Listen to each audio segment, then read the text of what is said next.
was it arriving Buenos Aires? I think I would say it has been hectical, difficult to understand things. But now I feel like I'm a millionaire. Finally we found the Western Union and we could take our money. But this system is crazy. What do you think? First, number one, we didn't bring any euro or dollars, which was mistake number one. If you go to Argentina and Buenos Aires, bring euro or dollar, because then you can just pay with dollars to get into the downtown. We had to pay a big fee to take out cash at the airport because we couldn't pay with a debit card at the airport. There's no real metro system into the city. There's no metro system into the city, and there's no good bus transportation either. So you have to take a cab or an Uber. We took an Uber, which cost us around 30 euros, which is really expensive. It was a long ride, but still expensive. Then when we first got into the city, it's no problem. Then we found the Western Union, but now we just need to find a place where we can buy us a SIM card, and then I think we're fine and we'll go to the Airbnb. Yeah. But it was hectic coming into the city.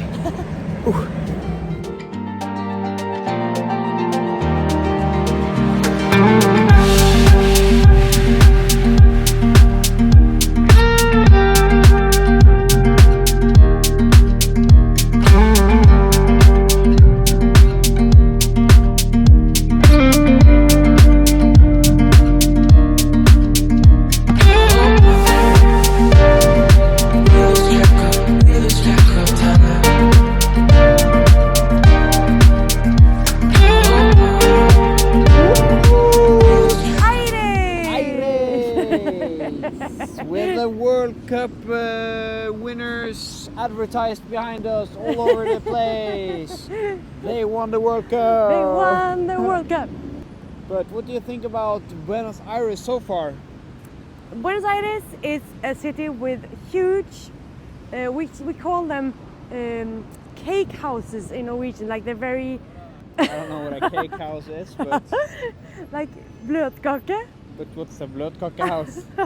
Well, houses that are built like really, they're white and they're very huge and they're very like this old architecture, and we have them all around.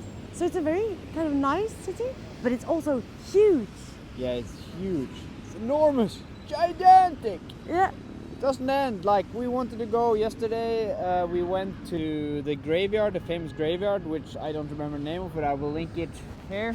And we had to take an Uber for 40 minutes. We thought it was just in the neighborhood, but it was 8 kilometers. But on the map it looks like this much, but the distances are just huge. It's also a really green city. That's true. Yeah, these huge trees. The trees have really big branches. They seem really old, like maybe 100 years old. They're huge and have roots that go everywhere. Nowadays, it's awesome. Yeah, it really is. The obelix, the huge obelix. And what do you think about this?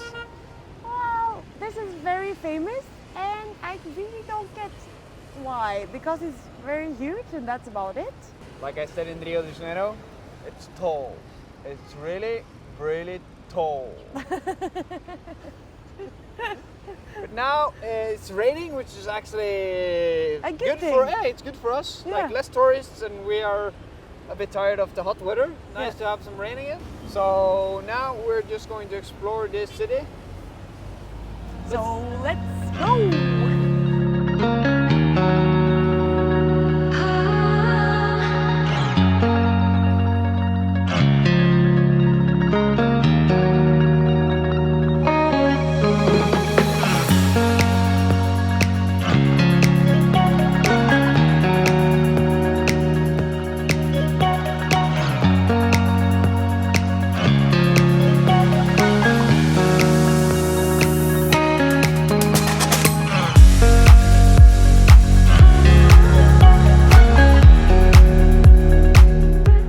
Botanical garden. So many different trees and so many huge trees everywhere. Yeah, they're enormous. Can you show us the tree over there? How big it is? I'll hug it.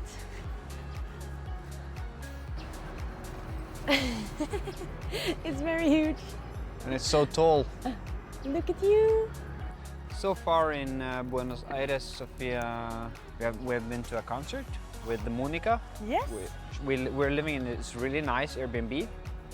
I think Buenos Aires so far is just it's quite hard to describe it because it's so big, but the architecture is really nice. It's really Europeanish, but it's so huge that it's hard to fathom how huge it is.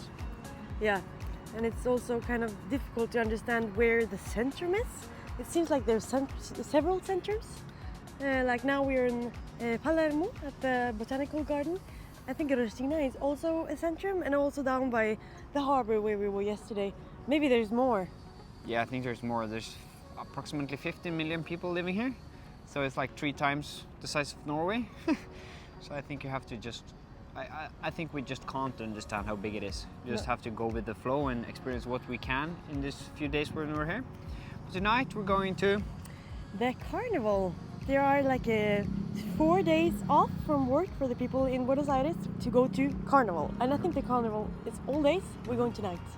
Let's go.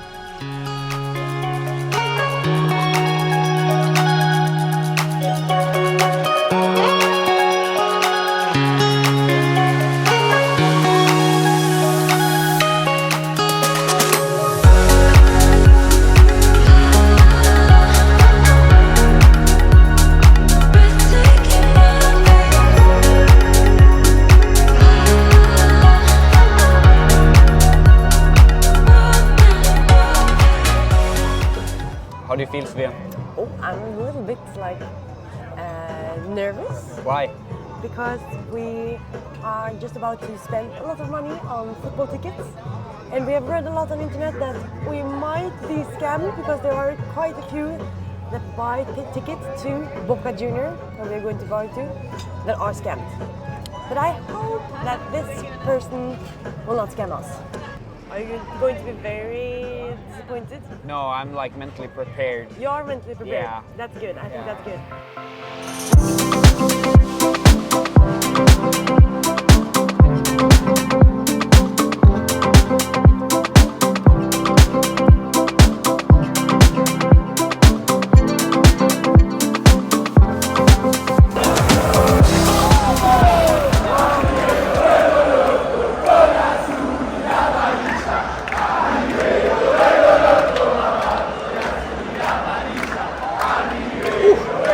Those days went fast. The football match was amazing.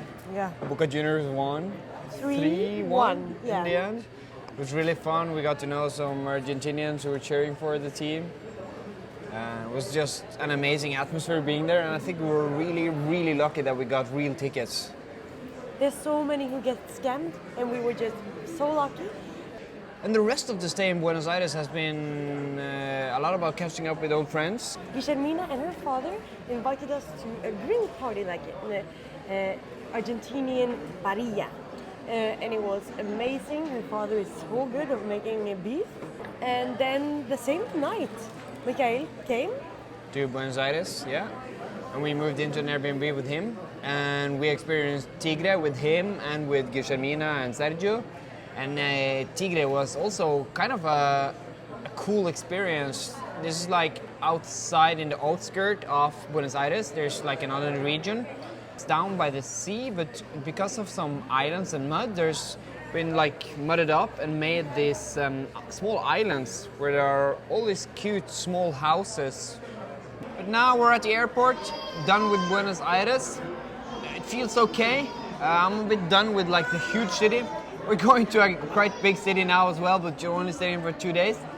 So we're going to Cordoba, and then we're renting a car and driving north in Argentina, which will be really nice. Yeah. So see you then.